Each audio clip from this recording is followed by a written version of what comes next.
Hoje é um dia feliz para a literatura e para a cultura. Nasce um livro e amplia-se a formação de uma sociedade. Alberto Santos, conhecido e reconhecido por todos, até pelo seu lado multifacetado, apresenta hoje no Museu Municipal de Penafiel a sua sétima obra, A Senhora das Índias. Obrigada, Alberto Eu é Santos. que agradeço. Quanta honra por este bocadinho que nos concedeu antes mesmo de brilhar na apresentação oficial deste livro. Nasce um livro, mas como nasce um escritor? Bom, antes de mais, eu agradeço ao Novo Canal e à audiência por estarmos hoje aqui a falar de livros e deste livro em particular. Bom, o escritor vai nascendo ao longo do tempo. Ele não nasce escritor, mas vai-se fazendo por várias formas. Em primeiro lugar, com a vida que vai levando, com as leituras que vai fazendo, com as experiências que vai adquirindo, no fundo, ao longo do tempo vai recrutando todas essas fontes.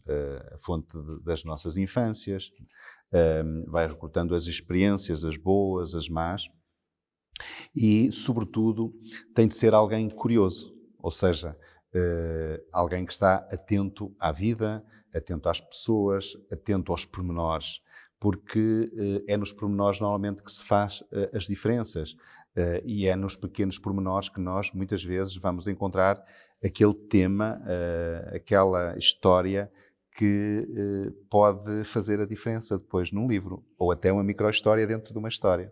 Há muito de cada um de nós nas histórias que se escrevem, é um pouco isso, não é? Também. Da pessoa, dos sentimentos mais profundos até da pessoa, que depois acabam por espelhar também nas linhas e em todas estas palavras que depois também vão ressoar de alguma forma nos outros. É um pouco esta simbiose entre escritor e leitor?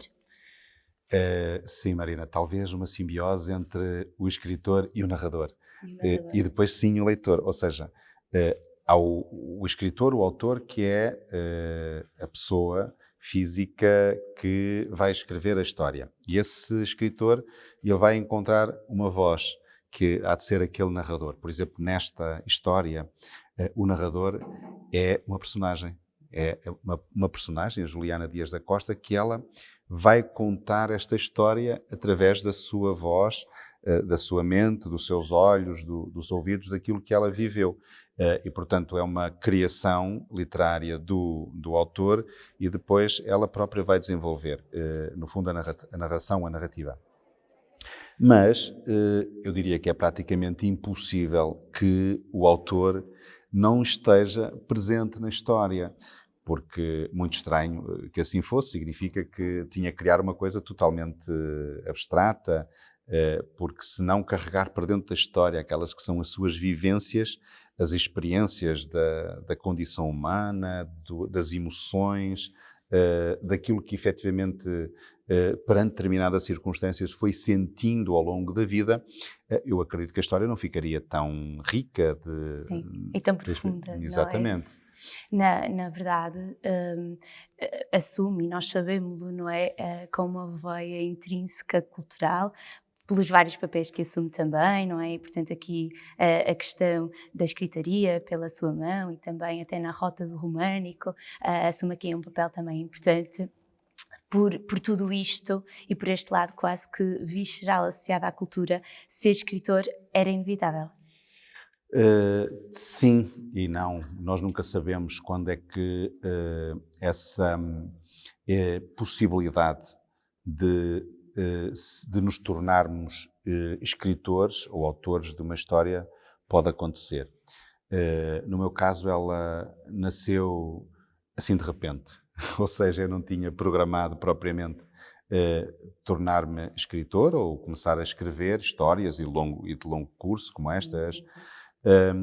Mas andava numa fase da minha vida em que lia muito e consumia muito, sobretudo, ficção histórica. E de repente comecei a desejar, sim, e a desejar poder escrever. Eu acho que foi uma espécie de uma tempestade perfeita que ocorreu num determinado momento em que se conjugou essa minha vontade com o facto também aqui em Penafiel e neste museu existe de facto aqui uma uma lanterna árabe, um candil, que é uma lucerna de iluminação a azeite, que tinha aparecido aqui em Penafiel, ali em Croca, Pedrantil, e que as pessoas, e sobretudo estudiosos, perguntavam que origem é que tinha tido, se os mouros passaram por cá, etc., se não tinham passado. E de repente eu comecei a pesquisar, por curiosidade, um pouco sobre isso. Percebi que os mouros tinham passado aqui no ano 997, que aqui já havia um mosteiro de Passos, etc. Comecei a imaginar aquela cena da passagem e de repente comecei a escrever. Portanto, não foi uma programação, não foi sim. algo... Não foi um desejo que de alguma forma foi sempre tivéssemos, sim. Brotou em função dessa tempestade perfeita que ocorreu naquele momento. Há ainda uma maior magia, digamos assim, associada então. Sabemos então que A Senhora das Índias é o 7º livro, contamos com outros 5 romances e um livro de contos. Aqui a importância dos romances, porquê? E porquê este caminho dos romances? Sim, porque os romances talvez sejam o modo de contar histórias em que eu me sinto mais livre para poder criar um mundo novo e espraiar, no fundo, uma história de longo curso, de vida ou de vidas, e que me permite também fazer o enquadramento, o ambiente e poder transportar o leitor não só para um espaço, para uma época, para um passado que nos diga algo, mas, como eu dizia, criar um mundo novo dentro de um livro. O livro de contos tem que ser uma coisa mais rápida, é mais um shot, é mais algo que vive de uma ou duas cenas ou de poucas cenas e em que tudo tem que ser contado de modo a fazer sentido em poucas páginas. Aqui há mais espaço para a liberdade. Eu gosto dos dois formatos, mas realizo mais claramente no romance de longo curso. Citando um pouco, porque se inspira em mulheres que foram castradas e impedidas de evidenciar as suas capacidades. Como diz, costuma apaixonar-se por estas mulheres e namorá-las através da história, dando-lhes vida nos livros. É isto que também inclui A Senhora das Índias? Sim, podem ser mulheres ou outros seres humanos, mas isso, especialmente mulheres, porquê? Porque as mulheres, ao longo da história, efetivamente viram as suas qualidades artísticas, culturais, profissionais, etc., muito castradas. E eu acho que, na verdade, isso foi uma injustiça, tem muito que ver com muitas questões, nomeadamente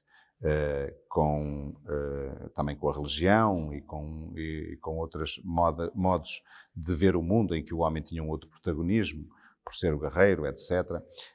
Mas a verdade é que muitas mulheres ao longo da vida, ao longo dos tempos, não viram o seu talento reconhecido. E algumas, apesar de todas essas dificuldades, todas essas barreiras e castrações, elas ainda assim conseguiram destacar-se, evidenciar-se. É o caso desta mulher, da Juliana Dias da Costa, que foi uma mulher que viveu uma vida extraordinária. Aliás, até acho que ela viveu várias vidas dentro da mesma vida, porque na sua longa vida ela, de facto, superou-se e mostrou que estava muito à frente do seu tempo.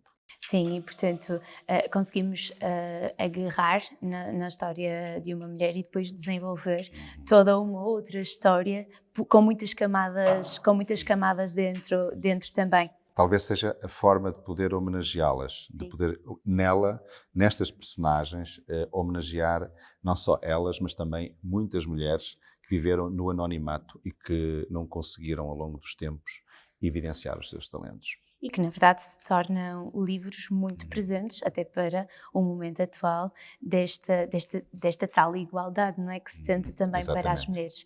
Estes livros têm uma particularidade, porque são traduzidos, não é? Para várias línguas, para línguas de outros países. Qual é que é a sensação? Primeiro era uma sensação de estranhamento, porque... na verdade, elas foram contadas na minha língua e eu tinha sempre essa dúvida de saber se nas outras línguas a história estaria exatamente contada como eu a contei, e por outro lado de maravilhamento por ver que as histórias afinal não se circunscreviam aqui à nossa terra, ao nosso país, e que ganhavam outras formas e chegavam a outras culturas. E, portanto, é óbvio que em algumas línguas eu não conseguia ver se traduziram ou não, como, por exemplo, o polaco ou o sérvio, como vai ser agora editado na Sérvia em agosto, um dos meus livros. Não sei se eles sairão exatamente como eu escrevi, mas A acredito que título de sim. curiosidade, em quantas línguas Está já está? também, saiu na América Latina, saíram em Espanha, e, portanto, espero que continuem a fazer aí o seu caminho. Assim, a chegar a cada vez mais leitores e a mais pessoas. Este em particular, sabemos que foi o culminar de uma jornada de investigação e de escrita, até algo longa, não é? Segundo fui lendo, 5 anos, é isso? É verdade, este livro, ou esta história, saiu mais das entranhas. E porquê? Porque coincidiram muitas coisas. Por um lado, a pandemia, que se meteu também no meio e que não só me fechou em casa, nos fechou em casa, mas também fechou inexplicavelmente a criatividade e a predisposição, não só para escrever, mas também para investigar, porque eu preciso de fontes. E dentro da pandemia não tinha acesso, ou tinha acesso mais limitado às fontes. E, por outro lado, a própria história que decorre na Índia, numa civilização menos próxima e menos conhecida, me obrigou a fazer uma maior investigação do que o normal, para poder estar adentrado ou entranhado dentro dessa mesma civilização, dentro da mentalidade, dentro dos costumes, dentro das personagens que são muitas, e que eu tinha que a selecionar para poder a história ter a coerência e a fluidez, e, portanto, tudo isso levou mais tempo que o meu normal. Ficamos todos expectantes, não é? Com o conteúdo deste livro, que já daqui a pouco será apresentado, assim, umas linhas muito introdutórias do que é que os leitores e também os nossos espectadores podem contar no livro. Bom, esta é uma história de uma mulher portuguesa que viveu no subcontinente indiano entre o século XVII e o século XVIII. E o que é que a distinguiu das demais? Precisamente o facto de, sendo ela portuguesa, ter servido 6 imperadores no Indostão, ou seja, num império mogol, que tinha a sua capital ali entre Agra e Delhi, naquilo que é hoje mais o norte da Índia, e que, sendo ela portuguesa e sendo ela cristã, teve de facto uma ascensão social e política extraordinária, ao ponto de tornar-se preceptora de um dos príncipes do imperador, filho do imperador, que depois ajudou a tornar-se imperador e com quem teve uma relação afetiva provável e eventualmente até descendência. E, apesar de estar numa corte mais, diríamos, hostil, porque o imperador onde ela serviu mais tempo, com quem ela serviu mais tempo, era conhecido pela sua crueldade e até pela sua ortodoxia muçulmana, ela, apesar disso, obteve, de facto, um reconhecimento grande da família real lá no norte da Índia, no Indostão, mas também foi reconhecida cá em Portugal como uma grande embaixadora. Ela era uma médica reputada, foi formada e instruída pelos jesuítas e, enfim, teve uma carreira tão brilhante como extraordinária e até chocante para quem vê a esta distância, porque, de facto, ajudou, por exemplo, os jesuítas a chegar aos Himalaias, ao Tibete. Foi protetora dos órfãos e dos pobres na Índia, e deixou um legado muito forte, para além de ter sido também uma guerreira que esteve na frente de algumas batalhas. Sim. E, portanto, Tudo isto... esta mulher, é o que eu digo, viveu várias vidas numa vida só e deixou uma marca muito importante da sua passagem pela vida. E quando eu descobri esta história, descobri-a por acaso, esta mulher, porque descobri através de um embaixador holandês, de uma determinada dessa época, porque ele foi precisamente à embaixada à Índia para negociar com o imperador a construção dos portos no Índico e foi recebido por uma mulher europeia que falava várias línguas, que era uma espécie da primeira-ministra lá do território. E ficou espantado e escreveu isso, escreveu as suas impressões e o espanto que teve nessa ocasião. E esse espanto foi o que eu senti, de facto, quando li aquele pequeno trecho do seu encontro com Juliana Dias da Costa, e a partir daí não descansei para desenrolar não todo o tudo que era possível sobre a Dona Juliana. Acerca dela. Muito bem. Terminamos como começamos. Nasce um livro e hoje é um dia feliz. Sim, é sempre um dia feliz quando se apresenta um livro, nomeadamente no lançamento.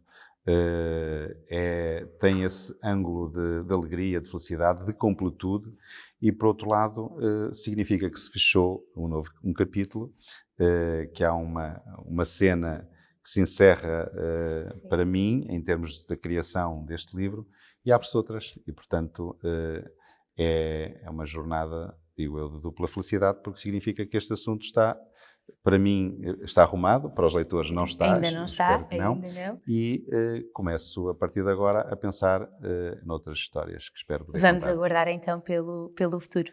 Muito obrigada, Alberto Santos. Fecha-se assim um capítulo com este Senhora das Índias, que será hoje apresentado cá no Museu em Penafiel.